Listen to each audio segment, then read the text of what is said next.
മക്കളെ റാത്തല്ല മാഷാല്ലാ. നമ്മളെ മുമ്പ് ഇത് വർക്ക് നടന്ന സമയത്ത് എന്ത് ചെയ്തിരുന്നു, ഇവിടെ വന്നിരുന്നിട്ടാ ഇതിൻ്റെ ഒരു വീഡിയോ ചെയ്തിരുന്നതിനകത്തൊക്കെ കയറിയിട്ട്. പക്ഷേ ഇത് എന്താ സംഭവം അന്നും ശരിക്കും ഒരു തിരിച്ചറിയാൻ കഴിഞ്ഞില്ല. പക്ഷേ ഈ പൊന്നാനിക്കാരുടെ സ്വപ്നമാണ് എന്നാണ് ഞാൻ മനസ്സിലാക്കുന്നത്. കാരണം എന്താ വെച്ചാൽ ഇത് തിരുവനന്തപുരം ടു പൊന്നാനി നീള എക്സ്പ്രസ്.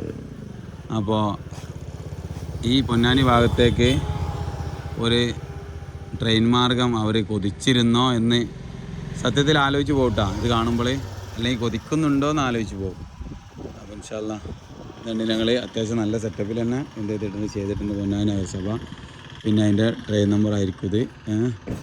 പിന്നെ ഗാന്ധിജീൻ്റെ കണ്ണടി, പിന്നെ സ്വച്ഛ് സർവേക്ഷൻ 2024 പൊന്നാനി നഗരസഭ മാലിന്യ മുക്ത Keralam non bio collection facility അജൈവ മാലിന്യ ശേഖരണ കേന്ദ്രം. എന്തായാലും ഇൻഷാ അല്ലാ എന്തായാലും ഉഷാറായി. പിന്നെ അതിൻ്റെ നമ്മളെ തിരൂർ ജംഗ്ഷനിൽ കണ്ട് ഒരു റെയിൽ വരുമ്പോൾ ട്രെയിൻ വരുമ്പോൾ ഉണ്ടാവുമല്ലോ അതേപോലത്തെ ഒരു സംഭവം.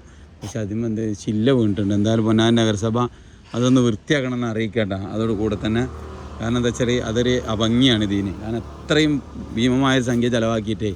പിന്നെ അതുപോലെ തന്നെ ഇതൊന്ന് മാസത്തിൽ ഒരു പ്രാവശ്യം ക്ലീൻ ചെയ്യാൻ എന്ത് ചെയ്യണം, നമ്മളെ തൊഴിലുറപ്പ് പദ്ധതിക്കാരോടൊന്ന് പറയുകയാണെങ്കിൽ വലിയ ഉപകാരമാണ്. കണ്ടില്ല ചളി കാര്യങ്ങളൊക്കെ ഇവിടെ ഉണ്ട്. പക്ഷേ ഇത് ഒരുപാട് ആളുകൾക്ക് എന്തെങ്കിലും കാണാനുള്ളൊരു ഭംഗി ഉണ്ടാവും. എന്നാൽ ഇതിന് മുകളിലൊക്കെ കയറൊന്ന് ക്ലീൻ ചെയ്യാൻ പറ്റുകയാണെങ്കിൽ ഒരുപാട് കാലത്തോളം ഇതേപോലെ ഭംഗി നിലനിർത്താൻ കഴിയും ഇൻഷാ അല്ലാ.